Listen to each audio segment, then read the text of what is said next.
इसमें पहला क्वेश्चन है बेटा हमारा ये वाला, ये कहता what are the components of transport system. Transport system आप लोगों ने पढ़ा होगा कि सर्कुलेटरी सिस्टम को बोलते हैं भाई, ठीक है, जिसमें क्या है हमारी बॉडी के अंदर अलग अलग मटेरियल क्या करते हैं एक जगह से दूसरी जगह पर ट्रांसपोर्ट होते हैं भाई, होते हैं ना, फूड भी होता है, वेस्ट मटेरियल भी होते हैं भाई, ठीक है। In human beings what are the function of this component, इन कंपोनेंट के क्या है अलग अलग फंक्शन क्या होंगे भाई, ठीक है। तो सबसे पहले हमारे पास क्या होगा भाई, नंबर एक कंपोनेंट आ जाएगा भाई ह्यूमन हार्ट भाई, क्या आ जाएगा भाई, ह्यूमन हार्ट आ जाएगा भाई, ठीक है। ह्यूमन हार्ट को हम लोग क्या बोलते हैं, मानव हृदय के नाम से जानते हैं, ठीक है। तो आप लोगों को पता है कि जो ह्यूमन हार्ट होता है वो एक मस्कुलर ऑर्गन होता है, it is big as our fist, वो हमारी मुट्ठी की जितना बड़ा होता है भाई, ठीक है, मुट्ठी के आकार का होता है भाई, ठीक है। इसके अंदर कितने चैम्बर होते हैं भाई, 4 चैम्बर होते हैं भाई, जो ऑक्सीजनेटेड ब्लड को, ठीक है, डीऑक्सीजनेटेड ब्लड से क्या करता है, सेपरेट करने का काम करता है, और हमारी बॉडी के अंदर ब्लड को क्या करता है, पंप करने का काम करता है।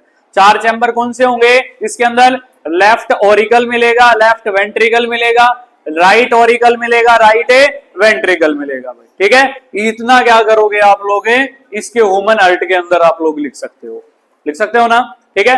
फिर हमारे पास आएगा भाई नंबर 2 कंपोनेंट आएगा भाई ब्लड। नंबर दूसरा कंपोनेंट कौन सा आएगा, ब्लड, क्योंकि ह्यूमन हार्ट अकेला थोड़ी ना कर सकता। ह्यूमन हार्ट अगर अकेला पंपिंग करे जाए, ब्लड हो ही ना बॉडी के अंदर, तो क्या होगा, कोई चीज जाएगी एक जगह से दूसरी जगह पर, नहीं जा पाएगी भाई, ठीक है। तो ब्लड जो है भाई वो रेड कलर का फ्लूइड कनेक्टिव टिश्यू होता है भाई, जो हमारी बॉडी के अंदर क्या काम करता है, यूजेबल जो इतने भी सब्सटेंसेस होते हैं, ठीक है, और वेस्ट मटेरियल जितने भी होते हैं, यूजेबल सब्सटेंसेस न्यूट्रिएंट्स होते हैं, कार्बोहाइड्रेट, फैट, विटामिन, प्रोटीन होते हैं ना, मिनरल्स होते हैं भाई, फास्फोरस, सोडियम, मैग्नीशियम होते हैं, नहीं होते हैं, इनको ट्रांसपोर्ट करने में क्या करता है, हेल्प करता है, ठीक है। और किडनीज के पास जाकर के ये क्या करता है, हमारे ब्लड के अंदर से जो यूरिया है और यूरिन की मात्रा है उसको एक्सक्रेट करने में क्या करता है, सहायता करता है। समझ में आ गई बात, मेन काम इसका ट्रांसपोर्ट करने का एक जगह से दूसरी जगह सब्सटेंसेस को, चाहे वो यूजेबल है चाहे वो वेस्ट मटेरियल है भाई, समझ में आ गई बात, ठीक है। फिर हमारे पास नंबर 3 आ जाएगा भाई, जिनको हम लोग बोलते हैं भाई ब्लड वेसल्स। क्या बोलते हैं भाई, ब्लड वेसल्स, ठीक है। तो ब्लड वेसल्स एक प्रकार की वेसल्स होती हैं, एक प्रकार की वाहिकाएं होती हैं जो क्या काम करती हैं, जिनके अंदर से क्या फ्लो करता है, ब्लड फ्लो करता है भाई, द वेसल्स, ठीक है, in which blood can be flow, blood क्या करता है, फ्लो करता है भाई, ठीक है, जिनको हम लोग क्या बोलेंगे, ब्लड वेसल्स बोलेंगे भाई। 3 प्रकार की होती है आप जानते हैं। नंबर 1 क्या आ जाएगा भाई हमारे पास, आर्टरीज आ जाएगा भाई, क्या आ जाएगा, आर्टरीज आ जाएगा भाई, आ जाएगा ना। आर्टरीज को हम लोग क्या बोलते हैं, धमनियां बोलते हैं भाई, क्या बोलते हैं, धमनियां, ठीक है भाई। ये क्या करती हैं भाई, ऑक्सीजनेटेड ब्लड को, कौन से ब्लड को, ऑक्सीजनेटेड ब्लड को या ऑक्सीजन रिच ब्लड को किसके पास से, हार्ट के पास से ऑल ओवर द ऑर्गन के पास पहुंचाने का काम करती हैं भाई, करती है ना, हो जाएगा, क्लियर है। फिर हमारे पास वेन्स आती हैं भाई, नंबर 2 कौन सी आती है भाई, वेन्स। वेन्स को क्या बोलते हैं भाई, सिराएं बोलते हैं भाई, क्या बोलते हैं, सिराएं। ये क्या काम करती हैं, किस साइड से किस साइड ब्लड को पहुंचाने का काम करती हैं, जो डीऑक्सीजनेटेड ब्लड है या CO2 रिच ब्लड है भाई, कौन सा ब्लड होगा, CO2 रिच ब्लड जो होगा भाई हमारे पास, ठीक है, उसको ऑल ऑर्गन के पास से ह्यूमन हार्ट के पास भेजने का काम करती है। इतना काम लिखना है बस, इसके अंदर लिख दोगे भाई, ठीक है। नंबर 3 क्या आ जाएगा भाई हमारे पास, कैपिलरीज आ जाएगा भाई, क्या आ जाएगा भाई, कैपिलरीज। इनको हम लोग क्या बोलते हैं भाई, केशिकाएं बोलते हैं भाई, क्या बोलते हैं इनको, केशिकाएं बोलते हैं भाई। ये क्या काम करती हैं, वेरी एक्सट्रीमली थिन ट्यूब्स होती हैं भाई। जब आर्टरीज बिल्कुल छोटी छोटी थिन ट्यूब्स के अंदर डिवाइड हो जाएंगी, उस दौरान एक प्रकार की ट्यूब्स बनेंगी, जिनको हम लोग किसके नाम से जानेंगे, कैपिलरीज के नाम से जानते हैं भाई, जानते हैं ना भाई। ये क्या काम करती हैं, बॉडी पार्ट के पास से क्या करती हैं, उस डीऑक्सीजनेटेड ब्लड को इकट्ठा करने का काम करती हैं भाई, समझ में आ गई बात, हो जाएगा। फिर हमारे पास आता है कि भाई लम्फेटिक कैपिलरीज आ जाएंगी भाई, क्या आ जाएंगी भाई, लम्फेटिक कैपिलरीज आ जाएंगी भाई, ठीक है। लम्फेटिक कैपिलरीज में क्या हो जाएगा भाई, आपने एक लिम्फ पढ़ा था लसीका, पढ़ा होगा ना, ठीक है, जो क्या है एक प्रकार उसको टिश्यू फ्लूइड के भी नाम से जानते थे, ब्लड के सिमिलर होता है, ठीक है, उसका कलर क्या है भाई, ब्लड का रेड कलर होता है ना, वो कलरलेस होता है भाई, ठीक है। तो लम्फेटिक कैपिलरीज के अंदर वो भरा हुआ होता है, ये भी बॉडी के अंदर क्या है, जो भी सेल के बीच में गैप होता है या कोई भी मटेरियल इनको ट्रांसपोर्ट करना होता है, ये भी ट्रांसपोर्टेशन में क्या करता है, हेल्प करता है। एक कलरलेस फ्लूइड होता है भाई, समझ में आ गई बात, जिसके अंदर लेस प्रोटीन पाया जाता है, ठीक है, तो वो लम्फेटिक कैपिलरीज के अंदर पाया जाएगा भाई। तो ये कंपोनेंट थे भी ट्रांसपोर्ट सिस्टम के, ये काम करते हैं हमारी बॉडी के लिए एक जगह से दूसरी जगह पर किसी चीज को लाने ले जाने में। जैसे आपको कलिंगा से भिवानी जाना है, रोहतक जाना है, दिल्ली जाना है, मुंबई जाना है, तो आप किसी न किसी चीज का तो यूज करोगे ना जाने के लिए, गाड़ी का यूज करोगे, ट्रेन का यूज करोगे, एरोप्लेन का यूज करोगे ना। उसी प्रकार से हमारी बॉडी किसी भी सब्सटेंस को, चाहे वो वेस्ट मटेरियल हो चाहे वो यूजेबल मटेरियल हो, उनको ट्रांसपोर्ट करने के लिए इन सारे के सारे सिस्टम का यूज करती है भाई। समझ में आ गई बात, क्लियर है भाई, हो जाएगा। और ये चीजें हम एक्सप्लेनली पढ़ भी चुके हैं, है ना। दूसरा क्वेश्चन है बेटा आपके पास, क्या है भाई, why is it necessary to separate oxygenated and deoxygenated blood. जो ऑक्सीजन रिच ब्लड होता है भाई, उसको डीऑक्सीजनेटेड या CO2 रिच जो ब्लड होता है उससे सेपरेट करने की आवश्यकता क्यों होती है भाई। मैमल्स क्यों, कौन सी कैटेगरी में आते हैं भाई, जो अपने बच्चों को दूध पिलाते हैं भाई, है ना, वो मैमल्स, स्तनधारी जिनको बोलते हैं भाई। समझ में आ गई बात, ठीक है।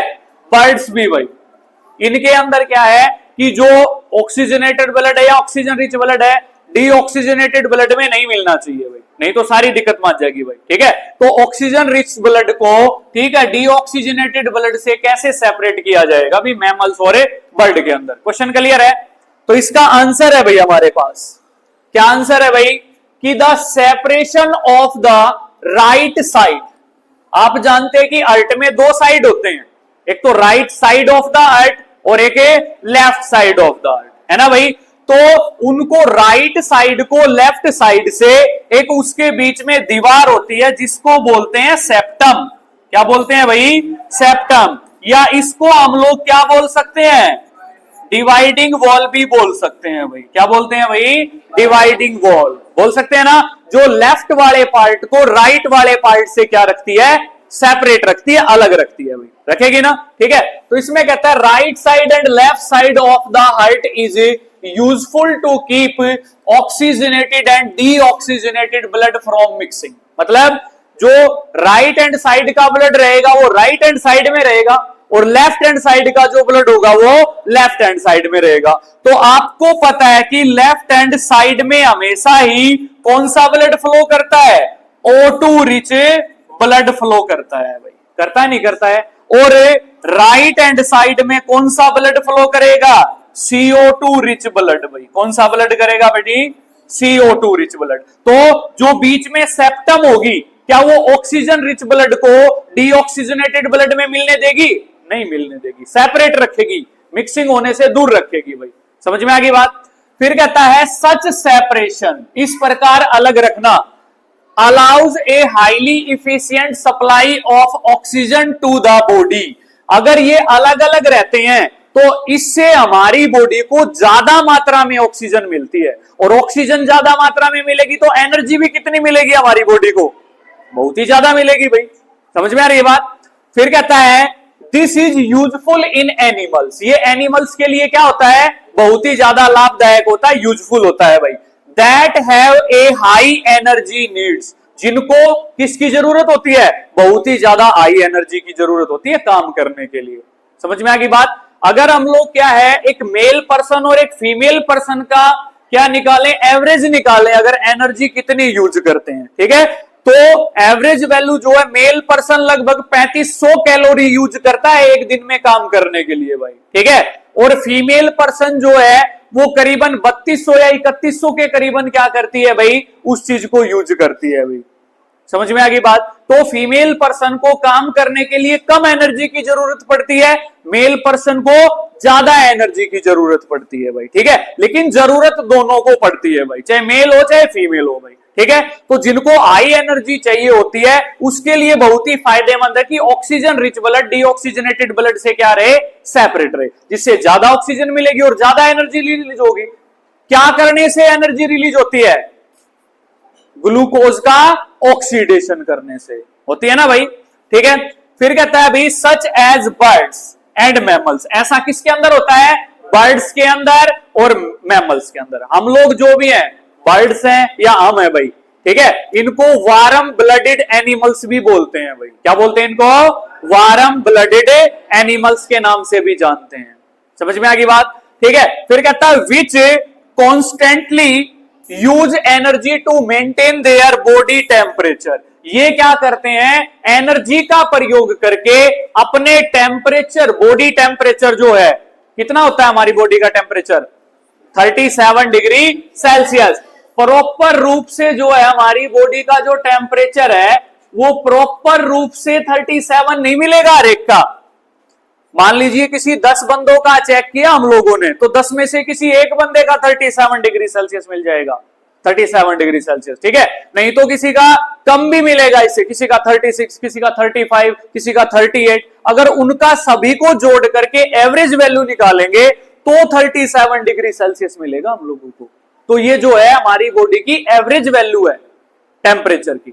समझ में आ गई बात, क्लियर है। रेयर चांस में किसी का ही मिलता है भी 37 डिग्री सेल्सियस है भाई, समझ रहे हो बात को। तो वो एवरेज वैल्यू होती है भाई। तो उस एनर्जी का प्रयोग करके जो बर्ड्स और मैमल्स होते हैं वो क्या मेंटेन रखते हैं? अपनी बॉडी का टेम्परेचर भी मेंटेन रखते हैं during summer season and winter season.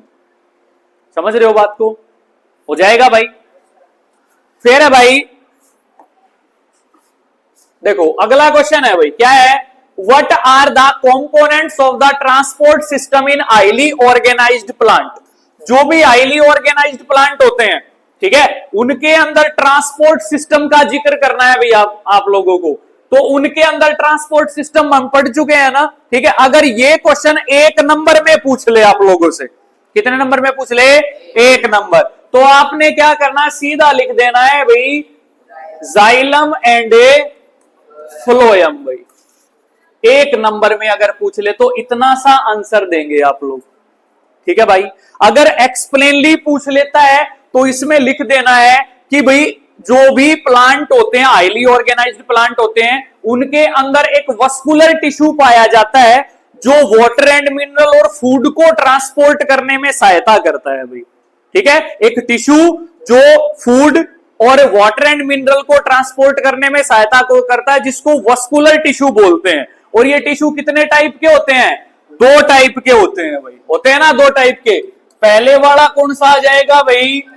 Xylem आ जाएगा भी नंबर 1। तो जाइलम में क्या लिख देंगे? ये एक टिश्यू है एक प्रकार का, ठीक है, जो पौधे के अंदर क्या ट्रांसपोर्ट करने में सहायता करेगा? वाटर एंड मिनरल ट्रांसपोर्ट करने में सहायता करेगा भाई, ठीक है। फिर नंबर 2 आ जाएगा भाई हमारे पास, क्या आ जाएगा? फ्लोएम आ जाएगा भाई, आ जाएगा ना। ये क्या ट्रांसपोर्ट करेगा भाई? फूड और जो भी मतलब न्यूट्रिएंट वगैरह है उनको क्या करेगा भाई? ट्रांसपोर्ट करेगा भी। जो फूड है वो किसका प्रोडक्ट है? पौधों के अंदर फोटोसिंथेसिस का प्रोडक्ट है भाई। किसका प्रोडक्ट है? फोटोसिंथेसिस का प्रोडक्ट होता है। समझ में आ गई बात, क्लियर है। कौन सी फॉर्म में प्लांट फूड को स्टोर करते हैं? स्टार्च के रूप में, और एनिमल से ग्लूकोज, ठीक है। इसका दूसरा नाम क्या है? ग्लाइकोजन। क्या नाम है इसका? ग्लाइकोजन, ठीक है मेरे भाई, हो जाएगा, ठीक है। ये चीज बता देनी अगर 2 नंबर में पूछ ले तो बता। ये ग्लाइकोजन वगैरह नहीं बताना है, जाइलम और फ्लोएम का बता रहा हूं। समझ में आ गई बात, ठीक है भाई। फिर हमारे पास क्या है भाई? नेक्स्ट क्वेश्चन आ जाएगा कि how are water and mineral transported in plant. Plant के अंदर वाटर एंड मिनरल कैसे ट्रांसपोर्ट होंगे भाई? देखें भाई आप लोग, देखें इन जाइलम टिश्यू। सबसे पहले मान लेंगे कि भाई ये प्लांट है भाई हमारे पास, देखें ये इसकी क्या हो जाएंगी भाई? रूट्स हो जाएंगी भाई। क्या हो जाएंगी भाई? रूट्स हो जाएंगी भाई, ठीक है। तो देन रूट्स, यहां पे क्या हो जाएंगे भाई? लीव्स। ये क्या हो जाएगा भाई? स्टेम, यहां पे हो जाएंगी भाई ब्रांचेस, ठीक है भाई। लीव्स के पास क्या मिलेगा, क्लोरोफिल मिलेगा भाई, ठीक है।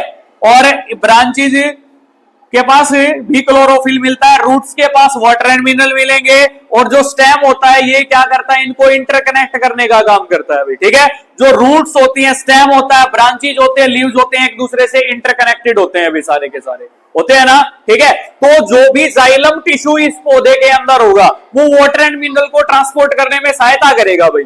मतलब in xylem tissue vessel stretch and root stem and leaves are interconnected to form a continuous system of water conducting channel reaching all part of the plant। मतलब जो रूट्स होती हैं, स्टेम होता है, ब्रांचेज होती है और लीव्स, वो एक दूसरे के साथ इंटरकनेक्ट करके एक वाटर कंडक्टिंग चैनल बनाते हैं। मतलब वाटर कंडक्टिंग चैनल का मतलब है कि लगातार पानी को धीरे धीरे ऊपर की डायरेक्शन में पहुंचाना, अपवर्ड मूवमेंट में पहुंचाना। तो यहां से रूट अब्सॉर्ब करने का काम करेंगे और बाकी अपवर्ड मूवमेंट में स्टेम सहायता करेगा, ब्रांचेस सहायता करेंगे और लीव सहायता करेंगे। समझ में आ रही बात। फिर कहता है at the root cell in contact with the soil actively take up ions. जो रूट्स होती है वो डायरेक्ट कॉन्टेक्ट किसके साथ होता है, सोयल के साथ डायरेक्ट कांटेक्ट होता है भाई, ठीक है। तो सोयल के पास से क्या होगा, आयन की मात्रा ज्यादा होगी, मिनरल की, न्यूट्रिएंट की, ठीक है। तो हमेशा ही कोई भी चीज मूव करेगी वो कहां से कहां करेगी, from higher concentration to lower concentration, है ना। तो सोयल के पास से जो भी वाटर एंड मिनरल होंगे वो किसके पास चले जाएंगे, रूट्स के पास चले जाएंगे। तो देन इनके पास मूव करने के बाद सोयल के पास क्या रह जाएगा, ये चीज कम रह जाएगी, रूट्स के पास क्या हो जाएगा, ज्यादा हो जाएगा। तो क्या कहता है भाई, this create a difference in the concentration of these ion between roots and the soil. Roots and soil के बीच में कम या ज्यादा का कंसंट्रेशन रहता है। सोयल के अंदर पहले ज्यादा पाए जाते हैं, अब्सॉर्ब करने के बाद में रूट्स के पास ज्यादा पाए जाएंगे, सोयल के पास कम पाए जाएंगे। Water moves into the root from the soil to eliminate this difference. इस मिनरल के डिफरेंस को कम करने के लिए वाटर जो है वो सोयल के पास से किसके पास मूव करता है, रूट्स के पास मूव करता है भाई।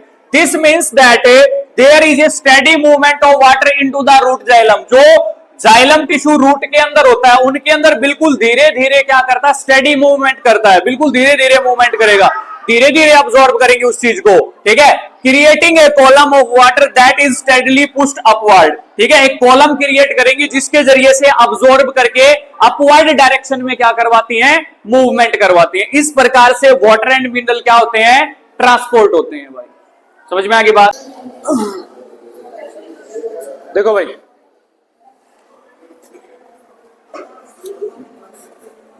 एक क्वेश्चन रहता था बेटा, इसमें से कौन सा वाला, 5वां क्वेश्चन रहता था भाई, ठीक है।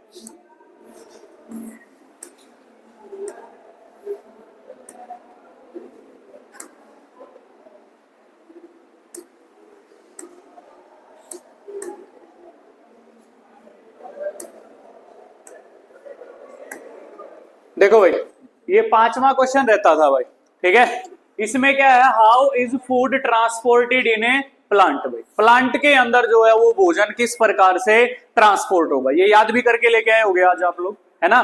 तो देखें आप लोग एक बार, क्या है भाई इसके अंदर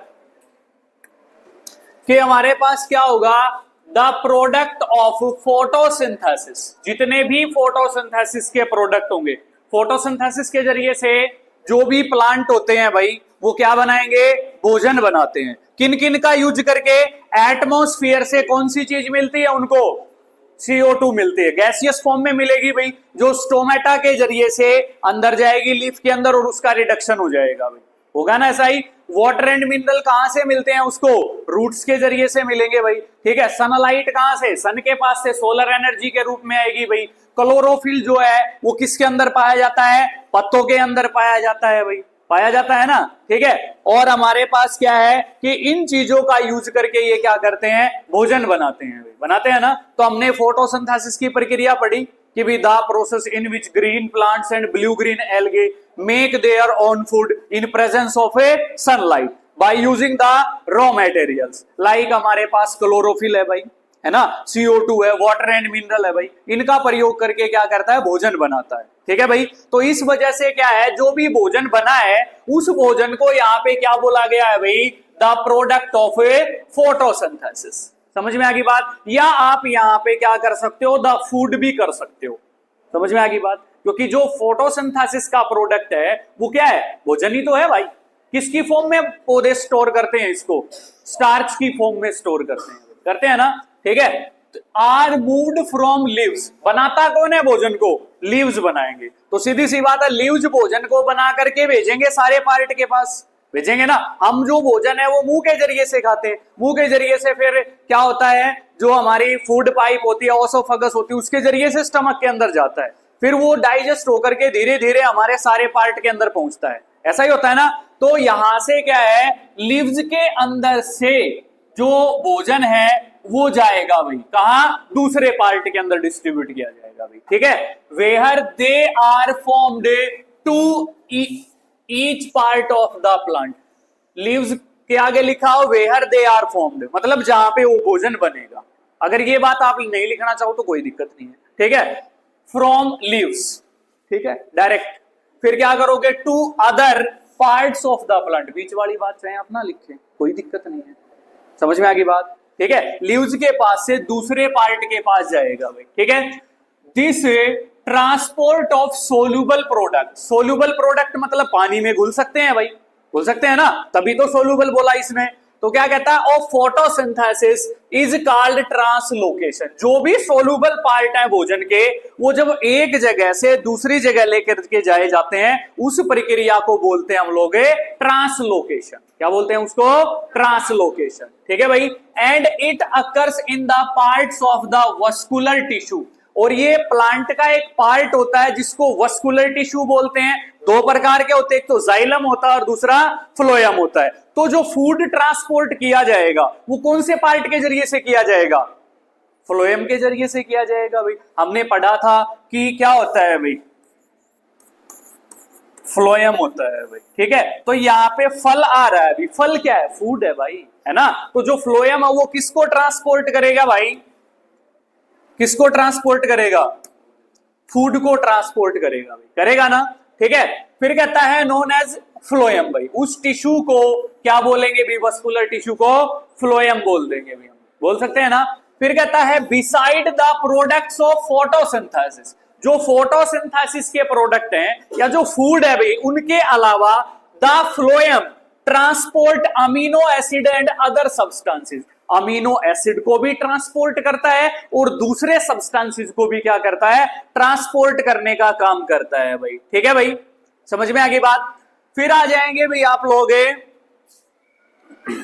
द ट्रांसलोकेशन ऑफ फूड, जो भी भोजन की ट्रांसलोकेशन, ट्रांसलोकेशन का मतलब एक जगह से भोजन दूसरी जगह पर चला जाएगा, ठीक है। एंड अदर सब्सटेंसेस, अदर कौन से?